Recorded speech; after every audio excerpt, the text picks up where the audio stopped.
안녕하세요, 홍수 메이크업 플레이 홍시 여러분들. 오늘은요, 화장이 좀 지저분하게 안 예쁘게 무너지는 게 고민이신 분들을 위한 영상이거든요. 좋다는 그런 피부 베이스 제품들 사서 발랐는데도 화장이 쉽게 날아가가지고 아예 그냥 지속력 자체가 없어서 내 민낯이 막 이렇게 드러나게끔 그렇게 무너지는 경우, 유분이 막 올라와서 모공 사이에만 피부 베이스 제품들이 쏙쏙쏙쏙 박혀서 좀 지저분해 보이는 경우, 또 건조한 피부분들 주름 같은 데 이렇게 쩍쩍 갈라져가지고 버석거려 보이게 피부가 무너지는 그런 경우들 다 해당되는데요. 왜 그렇게 무너지는지 그런 이유들 우리가 좀 체크해보면 좀 더 나아질 수 있는 방법들을 알려드릴게요. 영상 끝까지 따라오세요. 첫 번째는요, 유분감이 쭉 올라오면서 벗겨질 때는 벗겨지고 피부 베이스들이 모공 사이에 이렇게 쏙쏙쏙쏙 박혀있는 경우도 있어. 대체적으로 그런 분들 보면은 본인의 피부 호수보다 한 2단계 정도는 점프업한 경우들이 많아요. 제가 가진 피부톤보다 밝은 걸로 제가 피부 화장을 한번 해볼게요. 2호수, 3호수 정도는 지금 점프업을 했거든요. 지금 약간 식사 중이신 분들은 식사 다 마친 다음에 이 영상을 보실 거를 권해드릴게요. 모공 사이에 환하게 밝혔던 그 피부 베이스들이 쏙쏙쏙쏙 이렇게 박혀있죠. 유분 있는 애들은 여기 이렇게 다 피부 베이스가 다 이렇게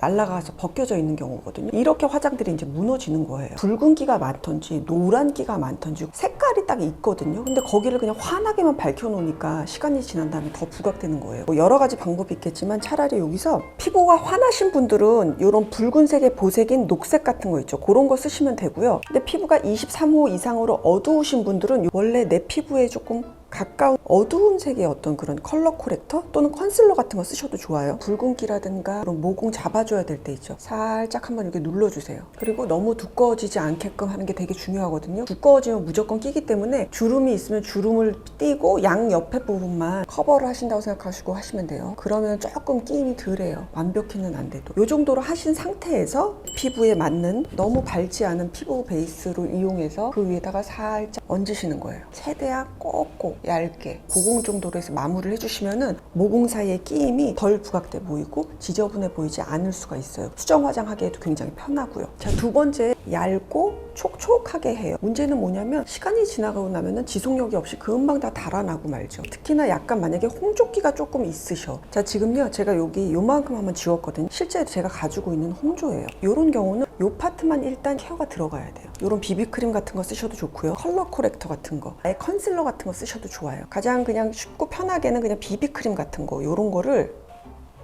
제가 딱 요만큼만 요 위에다가 얹어줄게요. 너무 두꺼워 보이지 않을 정도로 해서 이렇게 얹어주세요. 그래도 살짝 이런 홍조가 살짝 비치죠. 그러니까 요 정도. 요렇게 놔둔 상태에서 내가 바르는 이런 쿠션 있죠. 위에다가 얹어주시는 거예요. 그 비비가 먼저 이렇게 발려져가지고 같이 오래 갈 수가 있거든요. 무너질 때에도 그 빨간 기운이 너무 많이 드러나지 않는 상태에서 무너지게 되니까 훨씬 더 문제를 좀 해결할 수가 있겠죠. 자, 그리고 또 다른 경우는 어떤 경우냐면 T존이나 이런 코 근처 같은데 유분감이 나와서 들떠 있어. 볼이나 이런 부분들은 건조해서 오히려 거기는 또 뭐 너무 막 뻑쩍 말라 보이는 그런 경우들이 있거든요. 제가 볼 때는 지성 피부분들하고 복합성 피부분들 있죠. 그런 분들한테서 좀 잘 보이는 경향이 있어요. 일단 파운데이션 쓰실 때 요즘은 그렇게 많이를 안 쓰지만 너무 매트한 제형보다는 픽싱은 잘 되지만 얇은 파운데이션들이 좀 있어요. 에스쁘아 제품 같은 경우도 얇은데 픽싱이 좀 잘 되더라고요. 피부 자체는 좀 얇게 표현을 해주시는 게 좋고, 컨실러도 역시도 가볍고 조금 에어리하다, 좀 가벼운 질감의 그런 컨실러 같은 거를 이용해서 두께감을 좀 두껍게 가져가지 않을 수 있도록 그렇게 해주시는 것도 한 방법일 것 같고요. 그리고 이제 지성 피부분들 번들대는 거 너무 싫어한다고 해서 파우더로 정말 있는 힘껏 온 얼굴을 다 아주 뽀송하게 그렇게 하는 경우들이 있어요. 사진 촬영을 하는 경우는 충분히 이해는 하는데, 저는 그래요. 피부에 적당한 그런 유분감 같은 게 표현되지 않는 그 피부는 절대로 자연스럽고 아름답다라고 여겨지지 않거든요. 그래서 그런 분들은 파우더 하실 때에도 브러쉬 같은 거 이용하셔서 유분 많이 나오는 이런 T존 있죠. 가볍게 이렇게 눌러주시고, 콧망울, 나비존 유분 많이 나오잖아요. 그리고 턱 부분 정도. 그리고 당연히 파우더는 투명 파우더, 루즈 파우더류를 써주시는 게 좋겠죠. 어떤 컬러감도 같지 않는. 그렇게 한번 써보시고요. 자, 그리고요, 화장이 지저분하게 무너지는 경우는 어떤 경우냐면, 제 영상에서 항상 관통하면서 제가 말씀드린 것 중에 하나가, 제발 화장도 중요한데 좀 주기적으로 각질하고 피지, 노폐물 같은 거 좀 청소하자고 제가 그렇게 항상 말씀드리곤 하고, 방법도 참 여러 가지 알려드렸었죠. 각질 케어하는 방법에는 물리적인 방법, 도구를 이용해서 딥클렌징 하는 그런 경우고, 화학적인 경우는 아하, 바하, 파하 같은 성분이 들어있어서 화학적으로 각지근한 노폐물을 이렇게 녹여주는 그런 방법들이 있는데, 화학적인 방법은 아무래도 조금 꾸준히 해주셔야 돼요. 한다고 해서 즉각적으로 바로 내일 내 피부가 싹 깨끗해지는 건 아니거든요. 내 피부 컨디션이 그렇게 나쁘지 않은 정도의 상태라면 그냥 물리적으로 샤워할 때라든가 아니면 얼굴 세안할 때 그냥 주기적으로 각질 케어를 그냥 클래식하게 할 수 있는 그 방법을 소개시켜 드릴게요. 더툴랩의 701 스위핑 클렌징 브러쉬. 이 브러쉬 같은 경우는 제가 몇 년 전부터 사용을 해왔어요. 굉장히 부드럽게 힘을 주지 마시고 돌돌돌돌 이렇게 쓸어내듯이 각질 케어 쫙 들어가야 된다 할 때는 좀 주기적으로 그렇게 써왔던 그런 제품이에요. 얼마 전에 또 쇼츠에서도 제가 소개를 시켜드렸는데 그거 너무 뭐 자극적이지 않아요? 그래서 뭐 아주 뭐 댓글 상향에 아주 뭐 공론이 펼쳐졌더라고요. 그렇게 걱정하시는 만큼 자극 없거든요. 얘들 한번 소개시켜드려 볼게요. 피부 위에서 한번 느껴보시잖아요. 그러면 굉장히 부드러워요. 피부 자극이 없는 그런 미세모로 만들어진 클렌징 브러쉬예요. 그래서 이 브러쉬 모가 한 모공의 8분의 1 사이즈 된다 그러거든요. 그래서 오히려 클렌징하는 뷰티 디바이스보다도 모공 안에 있는 노폐물을 깨끗하게 청소하는 데 도움이 될 만큼 아주 미세한 그런 모로 만들어져서 자극 걱정은 안 하셔도 될 것 같고요. 에어홀 기법이라는 거 썼어요. 뭐냐면 하나는 직사, 하나는 곡사. 직사, 곡사 그거를 이렇게 번갈아 가지고 만들었어요. 그래서 그 사이에 에어홀, 공기가 닿을 수 있는 그 홀을 이렇게 만들어 놨거든요. 그래서 클렌징 제품이랑 닿아서 이 솔로 얼굴을 솔솔솔솔 문질렀을 때 어떤 클렌저를 써도 거품을 최대한 풍성하고 쫀쫀하게 나오게 해서 모공 깨끗하게 세정시킬 수 있도록 그렇게 만들었다고 해요. 그래서 자극 같은 거 고민하시는 분들은 뭐 약산성 클렌저 제품 같은 거 많이 쓰시잖아요. 근데 그거는 좀 거품이 안 나는 경우도 있어요. 그런 경우 걱정 없이 이 701 클렌징 브러쉬하고 쓰시게 되면은 거품 솔솔솔 잘 나면서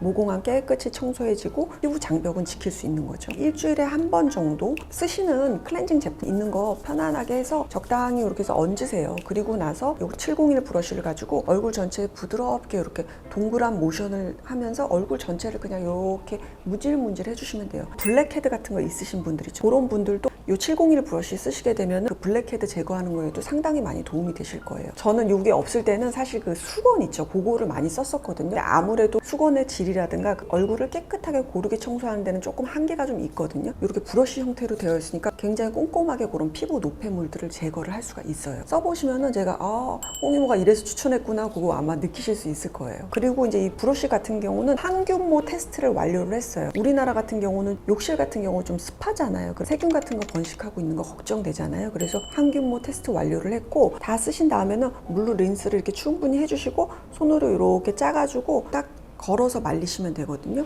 솔 자체가 이렇게 훼손이 되지 않고 막 눕는다거나 그렇지를 않아요. 그대로 딱 이 형태를 유지를 하거든요. 나무 재질도 굉장히 또 신경을 많이 썼더라고요. 뭐 온도 변화라든가 습기, 부패되고 이런 거에 강도가 강한 멀바우 나무 요걸로 같이 이렇게 콤비네이션으로 만든 거예요. 상당히 위생적으로 오랫동안 꾸준히 쓸 수 있는 그런 클렌징 브러쉬예요. 이 701 클렌징 브러쉬 같은 경우는 얼굴 전체 그 문지르는 시간 30초 정도로 해서 얼굴 돌돌돌 클렌징 해주시고 그리고 쫙 헹궈내시면은 여기 피부 표면에 느껴지는 그 느낌이 벌써 굉장히 많이 보드라워져 있어요. 그런 상태여야지 스킨케어를 해도 잘 흡수가 될 것이고 피부 베이스 화장도 잘 먹을 수밖에 없겠죠. 이번에 이 더툴랩의 701 스위핑 클렌징 브러쉬 요거랑 또 약간 동그랗게 퍼프로 나온 또 클렌징 브러쉬라고 되게 혁신적인 걸 만드셨더라고요. 그거는 오늘 영상에서 제가 소개는 못 시켜드렸는데 자극 없이 쓸 수 있는 그 세트라 그러거든요. 관심 있으신 분들은 기획 전에서 30% 정도 할인 가격에 그렇게 가져가서 써보시면 더 좋을 것 같고요. 10분 추첨해서 이 브러쉬 보내드린다 그러니까 댓글도 한번 써봐주세요. 자세한 거는 더보기란에 제가 써놓을게요.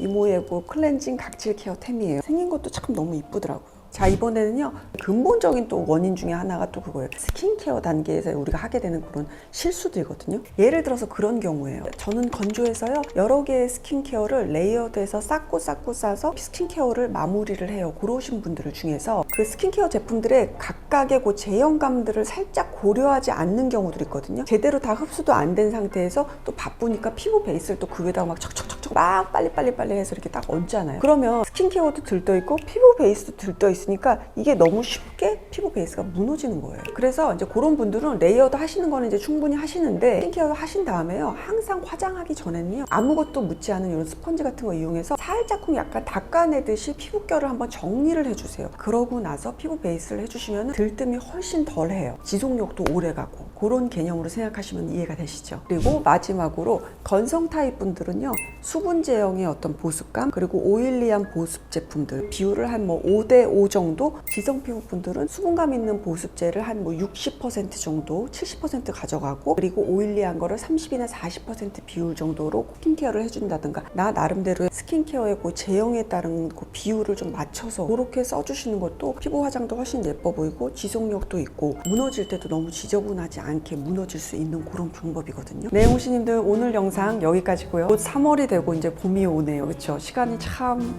너무 빠른데요. 우리 홍시님들 스킨케어, 홈케어 평소에도 좀 꾸준히 좀 잘 하시고, 피부 화장 훨씬 더 좀 가볍게 하면서 세련된 모습으로 또 우리 같이 다니도록 해요. 다음 시간에 만날게요, 여러분.